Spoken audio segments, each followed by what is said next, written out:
லங்கா தமிழ் நியூஸின் முக்கிய செய்திகள்.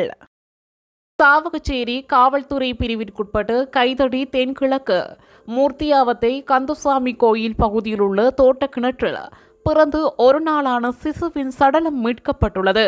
இன்று காலை குறித்த தோட்டத்தில் வேலை செய்வதற்காக வந்தவர்கள் கிணற்றில் நீரெடுக்க முற்பட்ட வேளை சிசுவின் சடலத்தை பார்த்ததும் கிராம சேவகர் மூலம் சாவகச்சேரி காவல் நிலையத்திற்கு தகவல் வழங்கினர். அதனைத் தொடர்ந்து சம்பவ இடத்திற்கு விரைந்த காவல்துறையினர் உயிரிழந்த சிசு தொடர்பில் விசாரணைகளை ஆரம்பித்துள்ள நிலையில் சாவகச்சேரி நீதவான் நீதிமன்ற நீதிபதி சம்பவ இடத்திற்கு நேரில் சென்று சடலத்தை பார்வையிட்டதுடன் பிரேத பரிசோதனைக்கு உத்தரவிட்டார். இதேவேளை சாவகச்சேரி காவல் நிலைய தலைமை பொறுப்பதிகாரி பாலித செனவிரட்னவின் வழிகாட்டலில் விசாரணைகளை ஆரம்பித்த காவல்துறையினர் சிசுவை பிரசவித்தவர் என சந்தேகிக்கப்படும் 43 வயதான 3 பிள்ளைகளின் தாயான பெண் ஒருவர் கிளிநொச்சி பகுதிக்கு தப்பிச் செல்ல முற்பட்ட வேளை கைது செய்யப்பட்டுள்ளார். அத்துடன் கொலைக்கு உதவி செய்திருப்பார்கள் என்ற சந்தேகத்தின் பேரில் குறித்த பெண்ணின் தாய் மற்றும் சகோதரியையும் கைது செய்து விசாரணைகளை மேற்கொண்டு வருவதாக காவல்துறையினர் தெரிவித்தனர்.